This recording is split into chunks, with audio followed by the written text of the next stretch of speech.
सत है अच्युतंक मालिका लेखा 2 दिन पड़ा रथ यात्रा सांघातिक बयान देले पुरी शंकराचार्य निश्चलानंद सरस्वती महाराज। रथ यात्रा कहीं पड़ा 2 दिन सत जानिले खसीजीव आपणक पाद तलु माटी। दर्शक बंधु जगतर नाथ महाबाहु वर्षक थरे रत्न बेदी छाड़ी भक्तंकर ग्रहण को आसंती।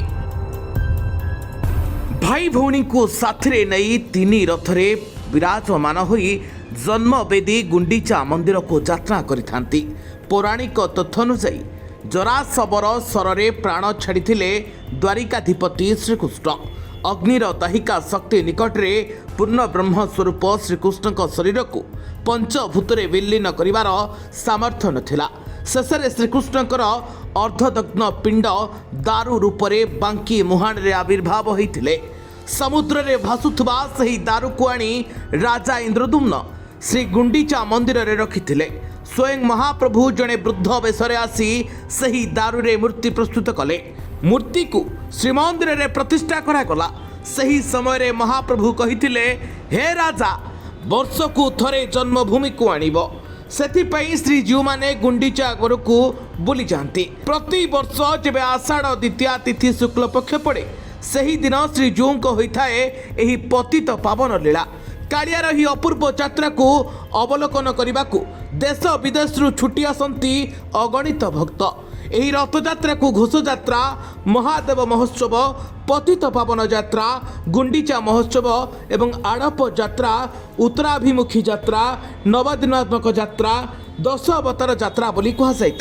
किंतु चलित वर्षर रथ यात्रा हब इतिहास प्रसिद्ध। दीर्घ 53 वर्ष पर चलित वर्ष महाप्रभुंकर नीतिकांति ने परिवर्तन देखा मिलिबो। अणसर 15 दिन परिवर्ते 13 दिन अनुष्ठित होईछि। दीर्घ 5 दशंधि पर क्षय तिथि पड़ुथुबारु एभली नीति रे परिवर्तन देखा मिलिबो।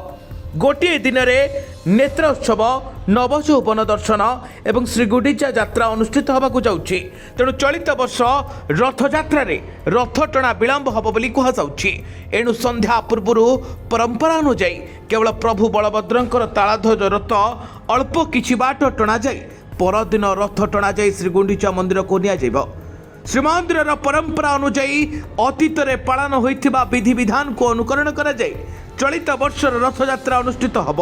तेबे श्रीमंदिर दैनिक लिखित डायरी मिलिथिबा तथ्य अनुଯାयी 1971 मसीह श्रीगुंडीचा यात्रा पूर्व दिन पटी दियंग सकाळ धूप नीति पर रथ को आज्ञामाल विजे करथिले। पर 3 रथ को श्रीमंदिर सिंहद्वार को अणा जाइथिला।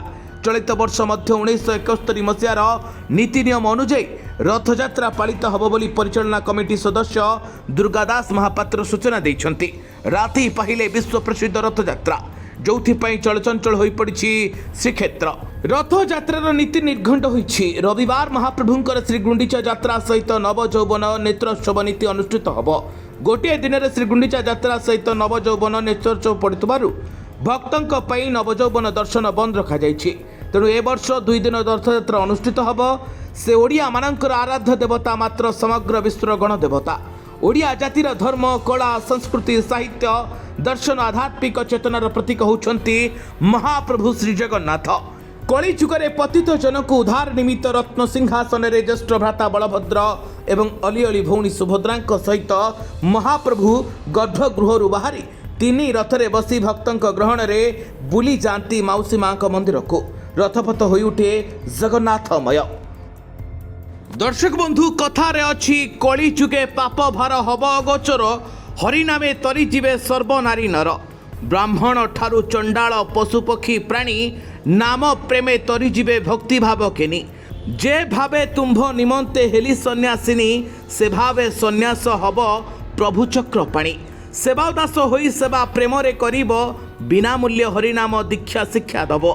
महामंत्र हरिनाम हेब महौषधि सेवन करी तरिबे हेबव तलदी। दिवानिसी नाम प्रेमे बंधा होई कृष्ण त्रिभुवन शांति कर हे विश्व जीवन। Bureau report live live Odia.